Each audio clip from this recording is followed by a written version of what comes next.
Imagine you are sitting beside a warm fire, the crackling sound of the wood filling the air, as you watch the glow of the flames dance in front of you. The heat wraps around you, a gentle embrace, and you breathe in the rich, earthy scent of burning oak. The flickering light casts long, soft shadows across the room, and you feel the peaceful pull of the night surrounding you, inviting you to relax and settle into the story. As you listen, let the world outside drift away, for what you are about to hear takes place in a time long ago, in a world ruled by gods, where every decision could change everything. In the quiet town of Lydia, nestled between the vast hills and the shimmering river, there lived a young woman named Arachnne. Her beauty was known far and wide, not only for her delicate features but for the astonishing skill with which she wove intricate tapestries. Her fingers danced over the loom with such precision that even the gods had taken notice. The colors she used were so rich, so vibrant, that they seemed to capture the very essence of the sky, the earth, and the sea.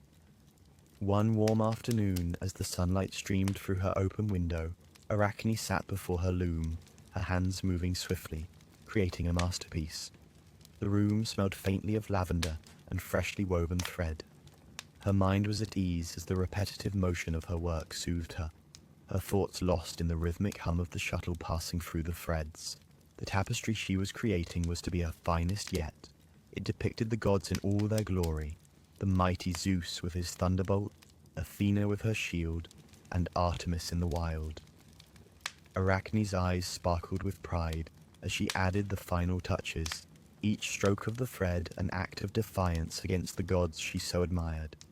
But as the final threads were woven into place, something shifted. The hairs on the back of her neck prickled, and she felt as though she was being watched. Her breath caught in her throat as the door creaked open. In the doorway stood Athena herself, the goddess of wisdom and weaving, her eyes sharp with a gaze that could cut through the strongest of shields. "Well, Arachnne," Athena said, her voice as calm and cool as the moonlit sky, "I see you have done well indeed." Arachnne looked up at her, feeling a rush of both awe and pride. "Thank you, goddess," she replied, her voice steady despite the overwhelming presence of Athena. "You think your work is better than mine, do you?" Athena's tone remained even, but there was an edge to it now. Arachnne, with the boldness of youth, smiled and stood tall. "I believe my work is as good as yours, goddess, perhaps even better." The room fell silent, the tension thickening with each passing moment. Athena's eyes narrowed, her lips curling into a faint, disapproving smile. "You dare challenge me? I am the goddess of wisdom, and I have woven more beautiful things than you could ever dream of." Arachne's heart beat faster, but she did not back down. "If you are truly the best, then prove it. Let us have a contest. We will each weave a tapestry, and the gods will decide whose work is truly the finest." Athena studied Arachne for a long moment, her gaze penetrating. Then slowly the goddess nodded, her expression still unreadable. "Very well," she said softly, but there was a hint of a smile in her eyes. "We shall see whose skill is greater." The challenge was set. As Athena prepared her loom, Arachne's heart raced. She felt the weight of the moment settling around her. This was not just a contest of weaving. It was a contest of pride, of belief, and of destiny itself. She knew that if she won, she would be immortalized, her name sung in songs for generations to come. But if she lost, she could not imagine what fate awaited her. The two sat side by side, their looms set up in front of them. Athena's fingers moved with graceful precision, her tapestry already taking shape. It was a perfect rendition of the gods, majestic, serene, and impossibly beautiful. But as Arachne looked at her own loom, she felt something stir within her. This was her moment. She would not be intimidated. Her hands moved swiftly, each thread falling into place with the precision of someone who had lived and breathed, weaving for her entire life. She wove images of the gods, yes, but she also wove the earth, the wind, and the sea, things that had never been captured in any tapestry before. Her tapestry told a story not just of the gods, but of everything that lay beyond their realm, of the beauty that mortals could create when they were unafraid to reach for something greater than themselves.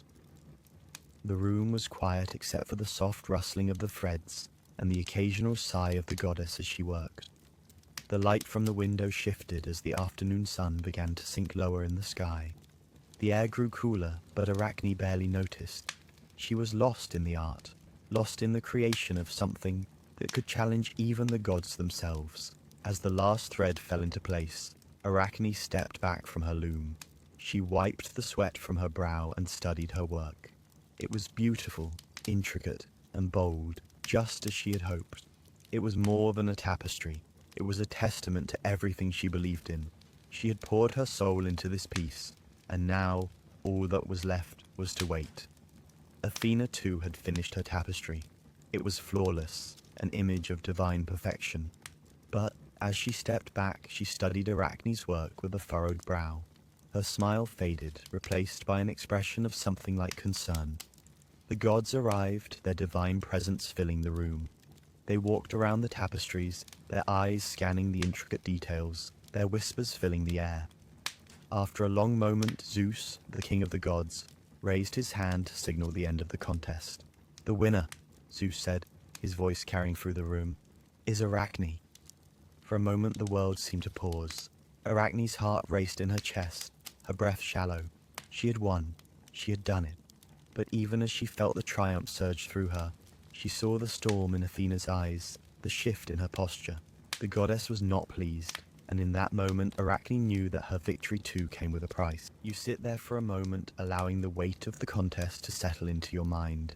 The thread still feels smooth beneath your fingertips, the loom before you almost like an extension of your very being.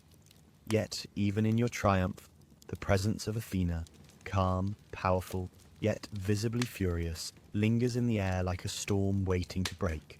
You know her anger is not something that will be forgotten, and though you've won the weaving contest, something far more dangerous looms. The gods, always the silent watchers, begin to gather around you both, their steps making no sound on the cool stone floor. You feel their eyes upon you, heavy, all-knowing and unyielding. The space in the room tightens, and every whisper from the gods feels like a distant thunderclap. But amidst their shifting, there is a figure who commands more attention than the rest. Zeus, king of the gods. He steps forward, his presence commanding the room in ways that words could never explain. The air itself seems to bend around him as his gaze falls upon you. He is tall, his form radiating authority, yet there is an undeniable warmth in his eyes. You are no stranger to him. His gaze has passed over many mortals before you. He has shaped the destinies of thousands with a mere glance. His power is legendary, and though he is often kind to the beautiful, he is as prone to cruelty as he is to kindness. He stops before you, and you can feel the weight of his scrutiny, like the earth itself shifting beneath your feet. The gods fall silent as Zeus takes a long, slow breath, his eyes never leaving yours. "Arachnne," he begins, his voice deep and rich, carrying the weight of ages. "It is not a question, it is an acknowledgement." You stand there, your hands trembling slightly, the pride of victory still running through your veins. His gaze lingers for a moment longer, and then he turns his attention to Athena. The goddess watches him intently, her expression unreadable. There is no anger in her face now, only a quiet, measured resignation. She is a goddess of wisdom, but in this moment you can sense that her wisdom has turned to bitterness. Zeus finally speaks again, his voice softer this time, but with an edge that cuts through the tension. "You have won, Arachnne. Your work is magnificent, your skill undeniable.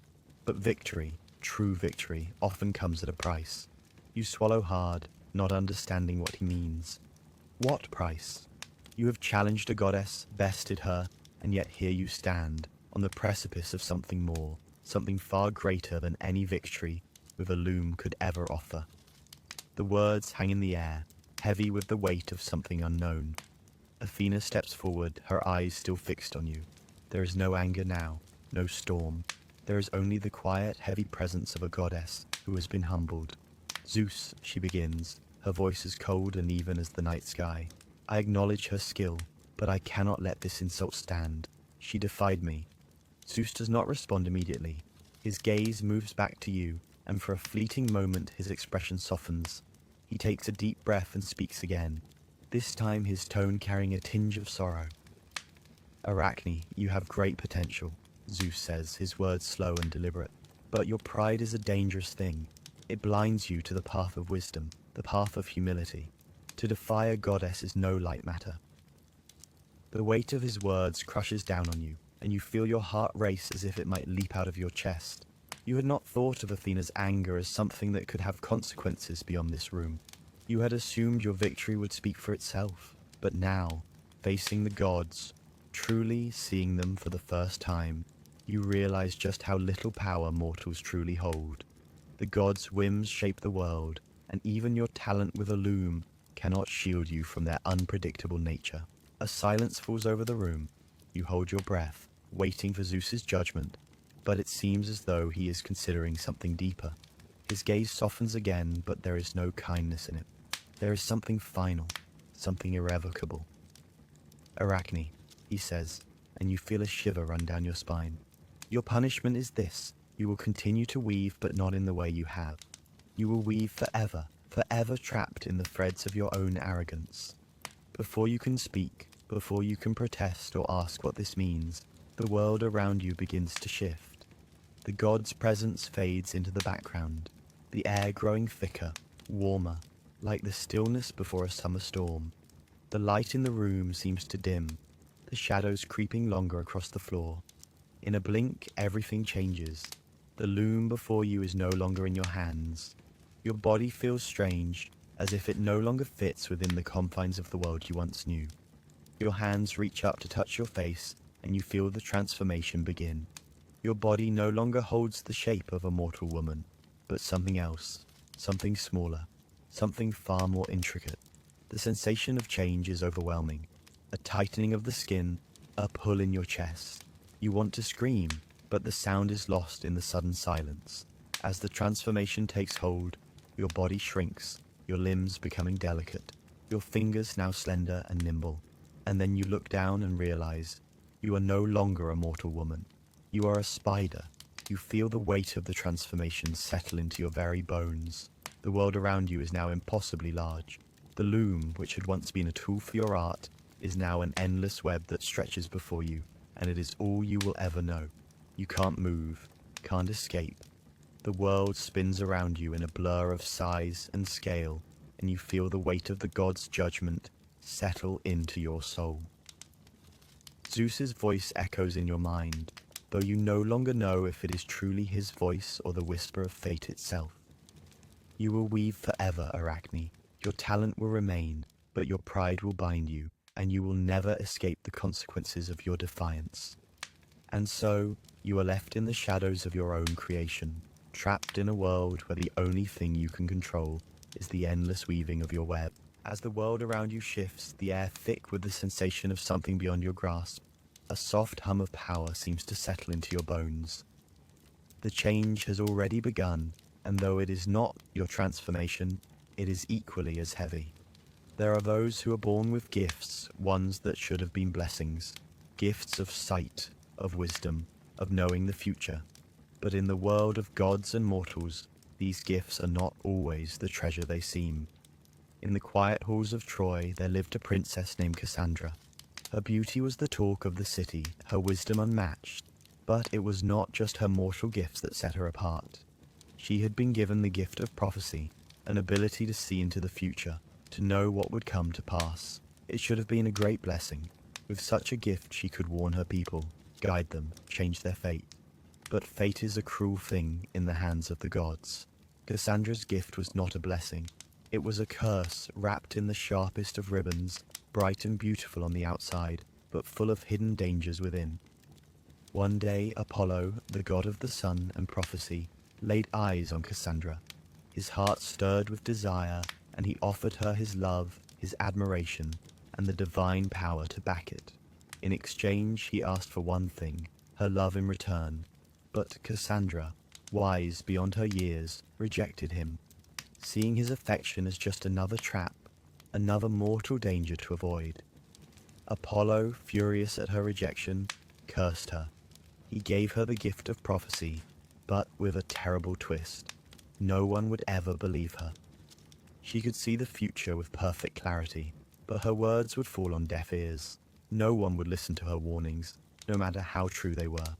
No matter how loud she cried, no one would hear. Her curse was not just her inability to speak, to convince others of the danger looming ahead, but the silent knowledge that her predictions, the truth she carried, would not save those she loved. They would suffer, and she would have to watch, helpless, knowing what was to come, but unable to stop it. Cassandra wandered the streets of Troy, her eyes clouded with the weight of the truth she carried. She would see the fall of the great city, the destruction of everything she had known, and the death of her family. She would see the Greeks invading, the walls falling, the fires burning.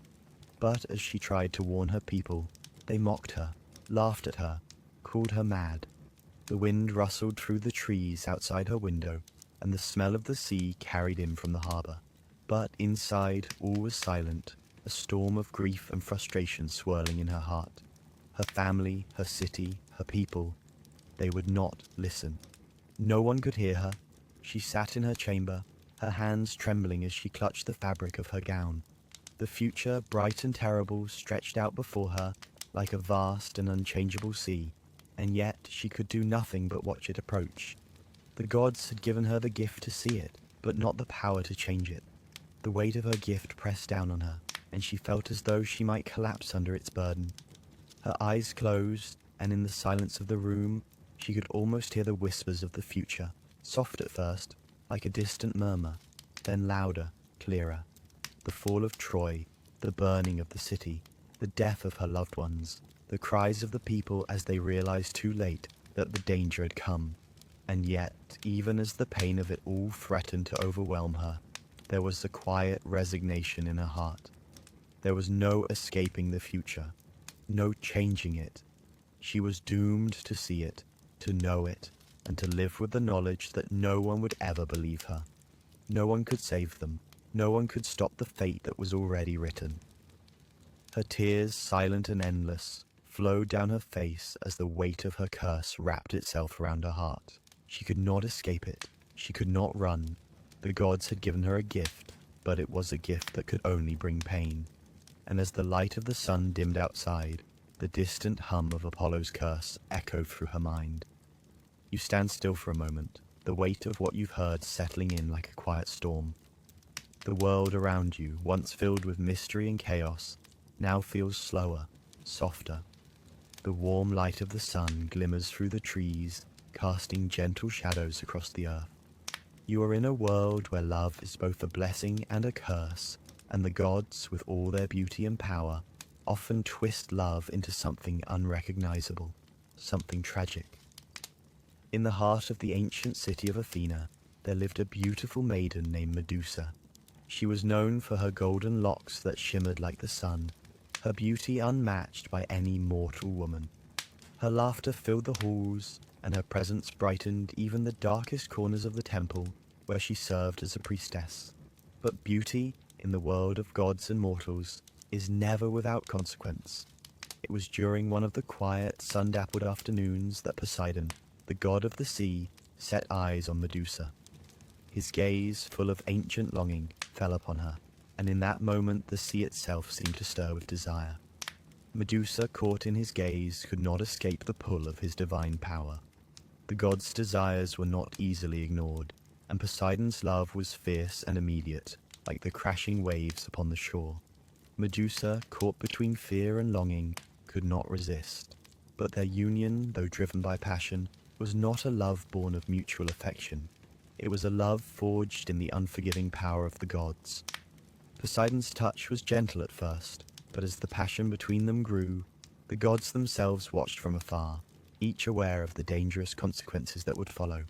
But it was not love that would define Medusa's fate, but a curse, one that Athena, the goddess of wisdom, would lay upon her. For Poseidon's love, however unspoken, was also seen as an insult to the goddess, who had long been watching over her sacred temple. Athena, filled with jealousy and rage, could not bear the idea of a mortal woman being loved by a god, especially one as powerful as Poseidon. And so, in a fit of divine fury, Athena took Medusa by the shoulders and cursed her with a terrible and irreversible transformation. Her beautiful hair, once golden and radiant, would become serpents, venomous and deadly, twisting and writhing atop her head. Her beauty would no longer be her gift, but a curse that would drive men away, for anyone who gazed upon her would be turned to stone.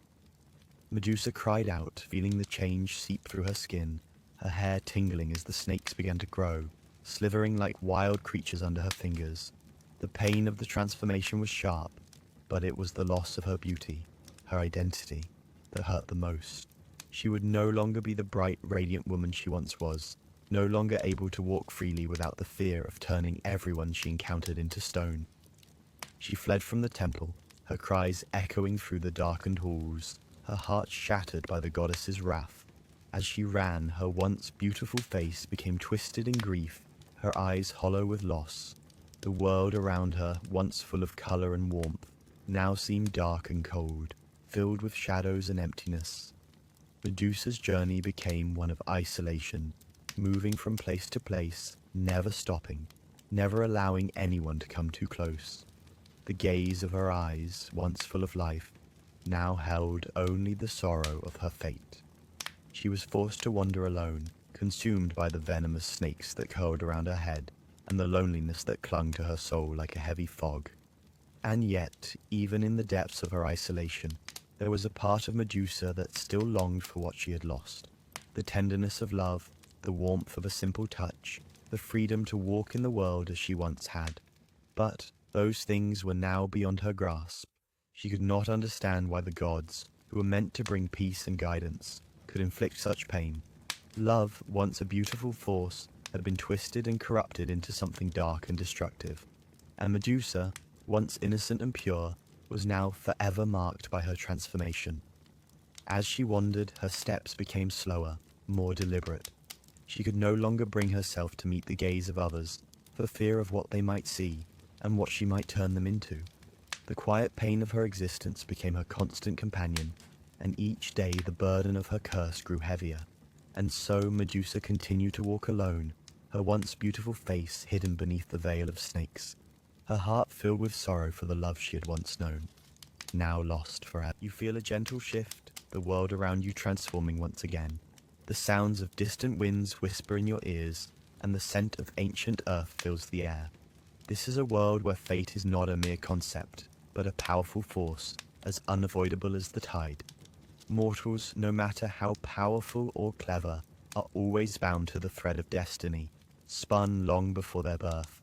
Here, the gods are not merely spectators, they are the weavers of fate itself, pulling the strings of the lives they create and destroy with a single word. In the kingdom of Thebes, a young king named Oedipus had no idea that his life was already written before he even took his first breath. Born to King Laius in Queen Jocasta, he was destined for a life of glory, but it would be a glory stained by tragedy, as the gods had already planned his downfall. The prophecy was clear, spoken by the oracle at Delphi. Oedipus would kill his father and marry his mother. The king and queen, horrified by this fate, did everything they could to prevent it.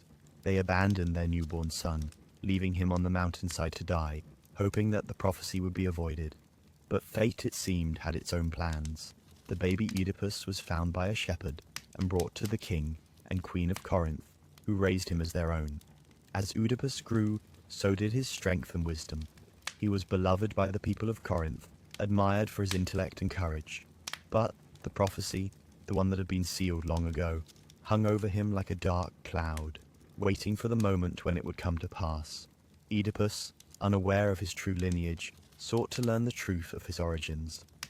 The oracle, ever present in the background, was patient, knowing that time would reveal the prophecy in the most agonizing way. One day, driven by the need for answers, Oedipus left Corinth, determined to find the truth. Along his journey he encountered an old man at a crossroads. The man, who was none other than his real father, Laius, did not recognize him, and a quarrel broke out between them. In the heat of the argument, Oedipus killed the man in self-defense, never realizing that the man he had slain was his father. The moment of fate had arrived.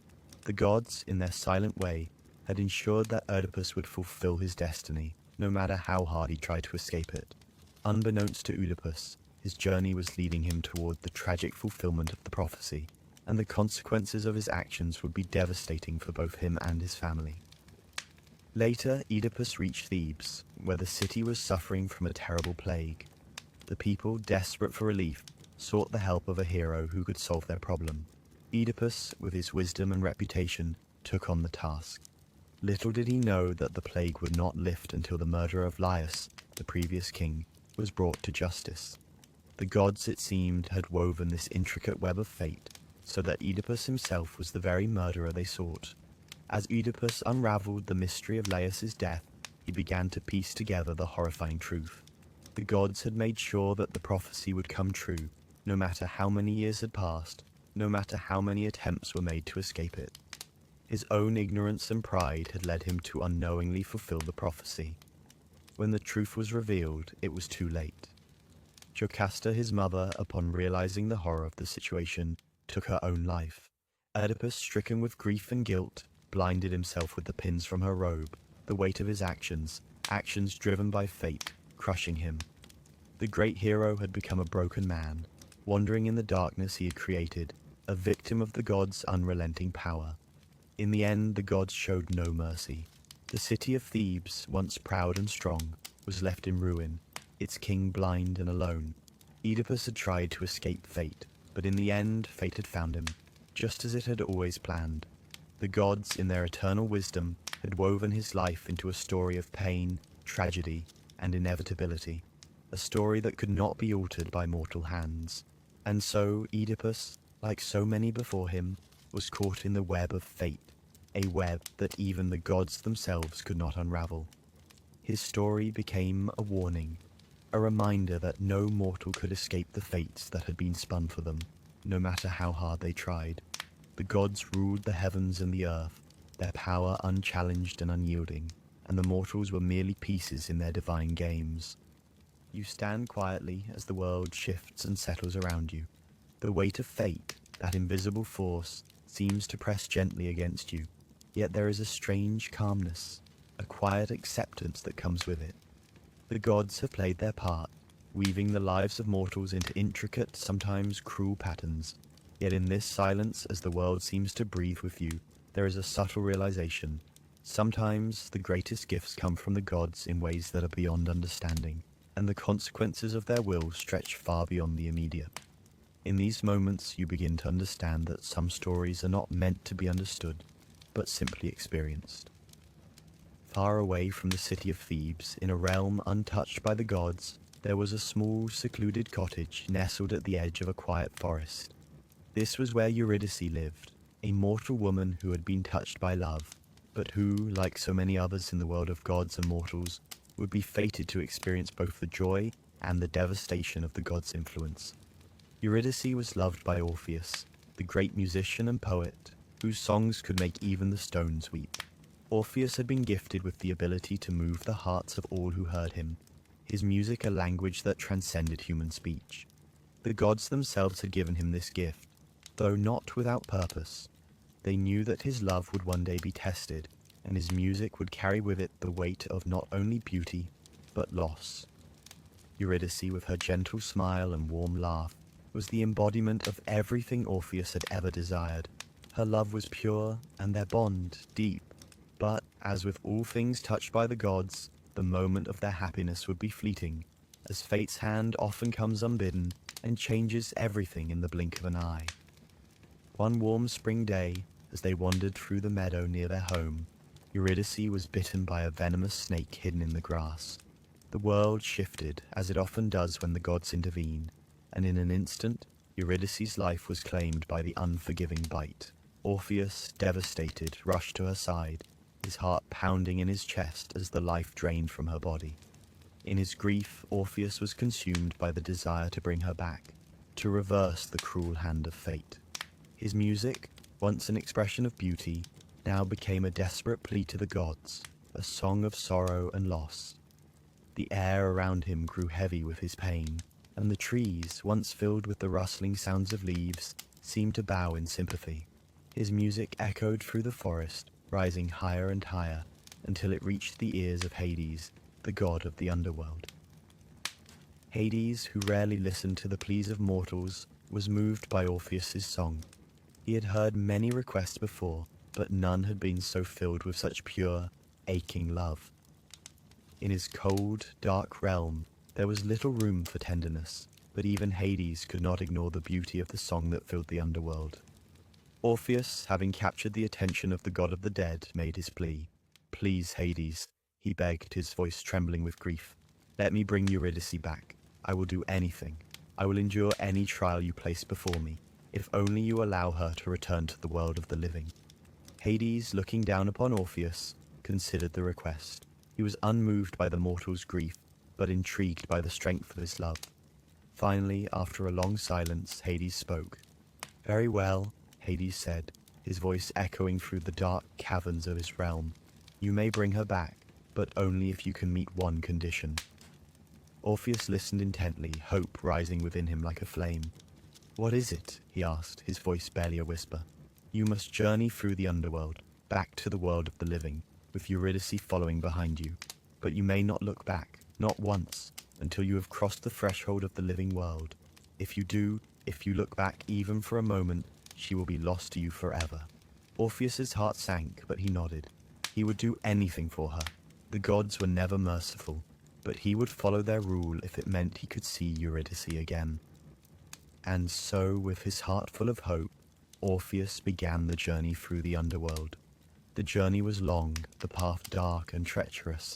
The air grew colder with each step, the shadows around him thick with the souls of the departed. But through it all, Orpheus played his music, his song ringing through the caverns of the dead, creating a bridge of sound that cut through the darkness. And behind him, he could hear Eurydice's soft footsteps, the sound of her presence filling him with hope. With each step, they neared the exit, and the world of the living grew closer. But as they neared the threshold, as the light of the world outside began to shine through the darkness, Orpheus's heart, filled with both joy and fear, began to falter. He had been so sure of his strength, so sure that he could endure the gods' challenge. But now, with the final step within his reach, a voice in his mind urged him to look, to see her one last time, to ensure she was really there. The temptation was overwhelming, but he fought against it. He reminded himself that the gods had set the rules, and he had to follow them. But just as he reached the final step, the question in his mind overwhelmed him, and he turned. He turned to see Eurydice, her face glowing with the warmth of the world outside, but the moment their eyes met, she faded. A soft, sorrowful cry echoed in the air as she was pulled back into the depths of the underworld, her figure dissolving into the shadows. Orpheus fell to his knees, his heart shattered as he understood the true cost of his love, the price of defying the will of the gods. He had been so close to bringing her back, but in the end his doubt had cost him everything. From that moment on, Orpheus wandered alone, his heart heavy with the knowledge that he would never see Eurydice again. The gods had shown him that love, though pure and deep, could never truly escape the grasp of fate. As the world around you softens, the sounds of distant echoes begin to fade, leaving a gentle, tranquil silence in their wake. The path ahead now feels different, more open, more welcoming. It is as though the very air is clearer, as if a weight has been lifted from your shoulders. You breathe deeply, taking in the calm and gentle rhythm of the moment. The world is no longer rushing, no longer pulling at you with its harshness. Instead, it is offering you something else: peace, understanding, and the gentle possibility of new beginnings. After all that had happened, after the trials, the suffering, and the endless shifting of fate, there is a quiet sense of release. The pain, the struggles, the lessons learned through loss and grief have all slowly transformed into something that feels like a long-awaited rest. The stories of gods and mortals, of love and loss, have all come to their natural end. And now, standing in this quiet, calm space, you realize that something inside you has shifted. The journey may not have ended with a grand triumph, but it has brought you to a place where you can breathe again. You walk slowly through the now familiar landscape of this world, a world once full of chaos, where gods ruled with unpredictable power, and mortals suffered the consequences of their whims. Yet in this moment everything feels softer, as though the sharp edges have been smoothed out by time. The earth beneath your feet is warm, the scent of fresh rain lingering in the air, mingling with the sweetness of wildflowers that stretch across the meadow before you. There is no longer any urgency in your steps. You feel the quiet peace that the world has offered, and as you walk you realize that this is not the same place you entered at the beginning of your journey. It has changed just as you have. The lessons, though painful, have brought with them the understanding that the true nature of existence, of both gods and mortals, is not in the control or the pain, but in the quiet moments in between. Looking around, you notice the familiar faces of those who have passed through the trials of fate, heroes, gods, and mortals alike. They are not lost to you now, they are part of the landscape, as integral as the trees that sway gently in the breeze. The weight of their suffering is no longer overwhelming. Instead, it feels as though their stories have been woven into the earth itself, part of the very soil beneath your feet, supporting you as you walk forward. In the distance, you see a familiar figure standing near the edge of the horizon. It is Persephone, the goddess of spring, once trapped in the underworld, now free, her eyes calm and filled with understanding. She turns toward you, her expression peaceful, the same serenity that you have come to embrace now radiating from her. "You've done well," she says, her voice soft like the rustling of leaves. "You've journeyed through the trials, faced the cruelty of fate, and come out the other side. And now, here you are, free, not just in body, but in spirit." You walk toward her, the path soft beneath your feet, the ground now fertile and green, the flowers in full bloom. The air is crisp, fresh, and light, carrying the sweet scent of new beginnings. The weight of the past, the burdens of fate, seem to have dissolved, as though they never existed in the first place. Here now, in this place of peace, all that remains is the quiet understanding that the trials of life, of gods, of love, of loss, are not to be feared but embraced. Persephone's smile deepens, and she gestures to the world around you. This is not the end, but the beginning. Every end carries within it the seeds of a new story, a new chapter. You have lived the life of many, gods, mortals, heroes, but now you are free to live your own story. The gods will no longer define you, nor will fate. You are your own, and your journey is what you make of it. You stand still, letting the words sink in. You no longer feel the need to struggle, to fight against the current of fate. In this moment, you understand that the true gift of the gods and of life itself is not in the power they wield, but in the ability to choose your path, to find peace amidst the chaos. And though the journey has been long, you realize that this is where you were always meant to end up.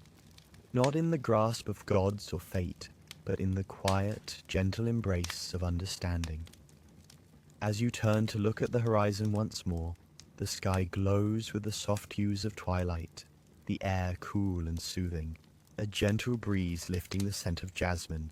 You step forward, no longer burdened by the past, but ready to embrace whatever the future holds, no matter how uncertain, no matter how mysterious. For now, you are free, and that is all that matters.